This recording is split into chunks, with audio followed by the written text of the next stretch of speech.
So this week we celebrate Mental Health Sunday. Mental Health Sunday is now celebrated on the first Sunday in May.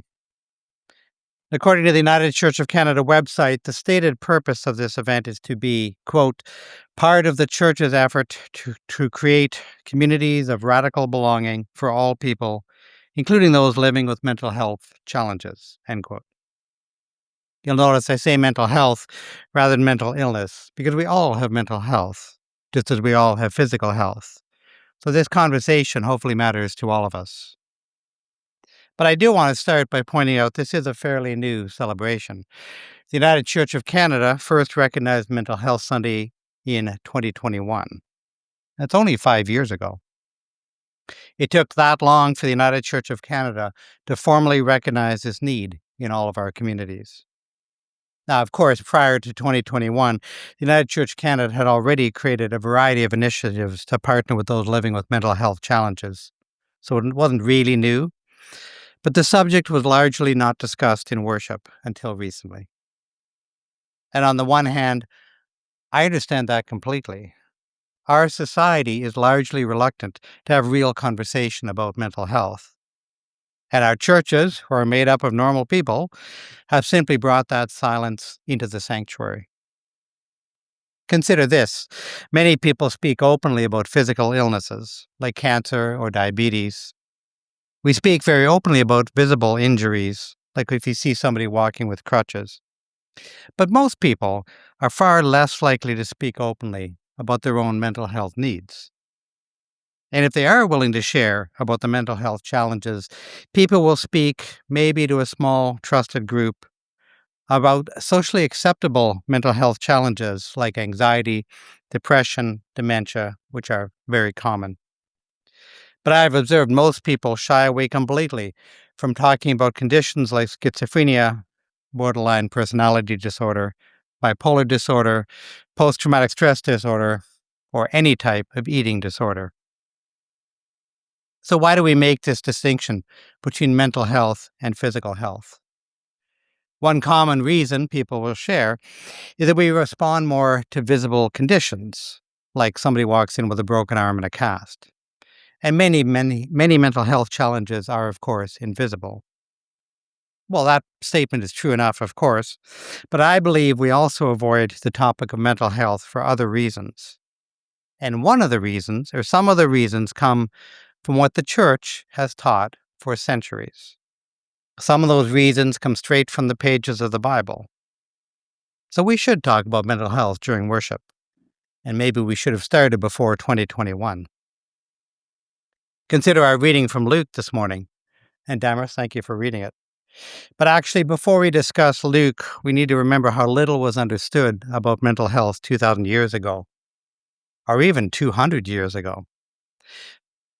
In the year 1840, less than 200 years ago, a census in the U.S. contained a single question about mental health. The question was, are you insane? That was the only question. By 1880, the census had expanded to include questions about 7 specific identifiable health conditions, mental health conditions. And by the year 2000, there were 365 diagnostic categories in use. Not in a census, of course, but in research around mental health. You know, it's funny, we expect and demand a lot of specificity when we deal with mental health. I mean, imagine if you walked into your doctor and you had a problem with your knee and they said, well, your leg hurts. Like, we wouldn't put up with that. We expect a lot of specificity with our physical health, but our understanding of mental health has massively lagged behind. It's finally catching up, perhaps. But 2,000 years ago, there was no real understanding of mental health at all. The story in Luke is about Jesus helping a person whose mental health had been devastated. But when Luke was written, of course, there was essentially zero understanding of mental health by modern standards. So what we should expect in the story is to see laid bare society's misconceptions about mental health. And the story does not disappoint. In fact, the reading itself lays out pretty clearly many misconceptions of the day. And sadly, those misconceptions around mental health persisted for centuries and were brought into the church. The story, as presented, is a story of healing. At the beginning of the story, the man who calls himself Legion is living naked in the tombs, inhabited by demons. Jesus commands the demons to come out of the man, and by the end of the story, the man is sitting at the feet of Jesus, clothed and in his right mind. If we ignore all the details, it is simply a story about Jesus healing a person. But actually, I just lied to you already. The story did not actually end with the man sitting at Jesus' feet. The story and the healing itself actually ended when the man went back to his village and was accepted by his own community. The healing was complete when the man was finally accepted in his own home. But the story has lots of really interesting details too, of course. And some of those details reveal unspoken attitudes about people who live with mental health challenges back in Jesus' day. And I invite us all to consider how many of these attitudes still persist today in our own society, perhaps even in our own church. I think the most visibly obvious, interesting detail in the story is the presence of demons. The man is seen as out of his own mind because he's been inhabited by numerous demons. Do we believe in demons today? And that's a real question, because actually I suspect some of us here do believe in demons and some do not. But for this conversation, it actually won't matter anyway, because the point of the demons in the stories is to support attitudes towards mental health. Well, what do demons have to do with it? The idea that the man's mental health challenges were caused by demons is a way to externalize those challenges. In the story as written, the demons are in control, and the man is essentially a helpless victim. But the story is actually more disturbing than that. In Jesus' day and the purity culture that existed back then, they pushed the demon idea a bit further, because the demons would have been seen as sent by God. Why? Well, to punish the man, of course, because the man had obviously committed some grave sin. So God was punishing the man using demons to ruin the man's mental health. The thinking was that the mental health challenge was actually the man's fault. And if God thinks a man should be punished, I'm sure the local community thought they should punish him as well, which is why the man was living in tombs away from the village, away from his friends, away what others would call normal society. Whether or not you believe in demons today, I would say our society still largely responds to people who live with mental health challenges in pretty much the same ways. We frequently shun people who struggle with mental health, and we often blame them, in our own minds at least, for their own mental health challenges. And that type of lazy thinking and narrow-minded theology allows us just to sit back and do nothing. If you think I'm being a little bit harsh, and perhaps I am, but consider this. When we see a person who is suffering from cancer or diabetes, we usually feel sorry for them, and perhaps offer to help if we can. But how often do we see somebody living with mental health challenges, say depression, for example, and we do not offer any help? Even worse, we think in our own minds, and sometimes out loud, can't that person just get over it? Today, we do often, not always, isolate and blame people living with mental health challenges. Have we really made a lot of progress in 2,000 years? I don't know. Another really interesting detail in the story is fear. The villagers experienced fear at least twice, actually 3 times. At the beginning of the story, the villagers live in fear that the man would hurt them or himself. And after Jesus heals the man, the villagers are even more afraid. To quote, "Then people came out to see what had happened. They found the man from whom the demons had gone, sitting at the feet of Jesus, clothed and in his right mind, and they were afraid." End quote. The villagers lived in fear because they did not understand the man or the healing. Today, we often still fear people living with mental health challenges, a fear that is based largely on our own attitudes, not usually on reality. One more detail in the story, we never learn what the man's name actually is. He calls himself Legion because of the many demons that inhabit him at the beginning of the story. But he is still a man, a person who presumably is loved by his family. He still has a name. and yet he has taken on the name of his condition. And sadly, we frequently do that ourselves today. We expect a person living with mental health challenges to become that condition. A person who is depressed becomes, in our minds, a depressive. A person who suffers from alcohol addiction becomes, in our minds, an alcoholic. And the list goes on. But people are not defined by their conditions. They are still people. They are still loved.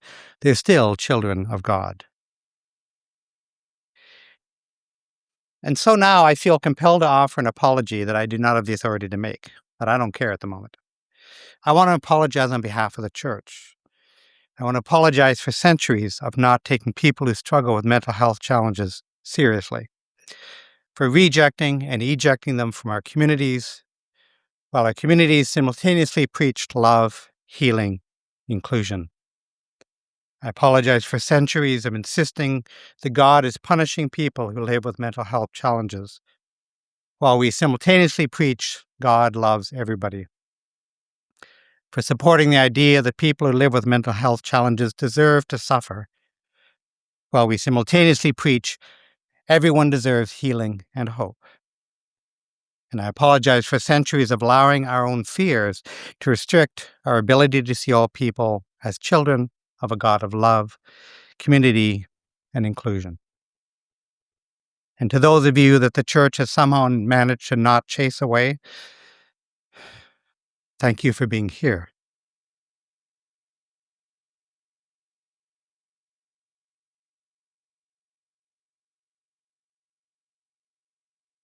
Thank you for being you. Thank you for being the gift that you are, just as you are.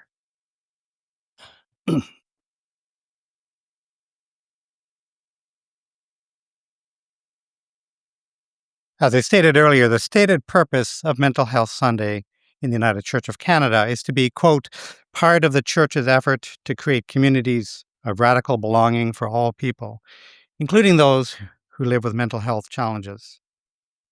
Well, that always sounds lovely, doesn't it? Especially in a video by the moderator or something. But what do we actually mean by radical belonging?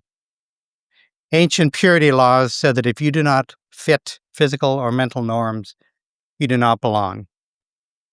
You were therefore ejected from the community. Today, I'd like to think we think differently, or at least we're working on it. Purity laws essentially tried to force conformity on everyone, assuming everyone had the same desires, needs, hopes, and expectations. And today, we're invited to be our own selves in this community of faith. Today, each of us are allowed to come in the door as we are. Each of us unique. Each one of us should be accepted and loved just as you are, just as we are. Which is why I selected that reading from John today. I often use this reading at funerals, actually. I particularly like to use it at funerals where the deceased is not a member of any church. And that's because of a single line. And I'd like us all to reflect on this line. In my Father's house, there are many dwelling places. If it were not so, would I have told you I go to prepare a place for you? What does that line suggest to you? What do you think of that image that in God's house there are many dwelling places? I suppose one way to start the conversation is, what do these dwelling places even look like to you? Do you imagine a cookie-cutter suburban landscape where there are many dwellings and they're all identical to each other? Or do you think there are many dwelling places because these dwelling places are all unique?